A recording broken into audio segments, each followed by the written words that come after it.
आज सुबह 11 बजे पीएम मोदी अपनी रिहाइश गाह पर काबीना की मीटिंग करेंगे। वहीं शाम 4 बजे काबीना की वर्चुअली मीटिंग होगी। देखिए रिपोर्ट।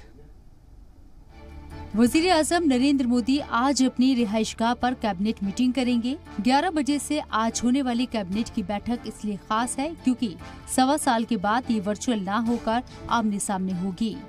कोरोना के चलते पिछले साल अप्रैल के बाद से अब तक कैबिनेट की बैठकें वर्चुअली हो रही थी। हालांकि वजीर आजम मोदी ने आज शाम 4 बजे वुज़राए काउंसिल की बैठक भी बुलाई है, लेकिन ये बैठक वर्चुअली होगी।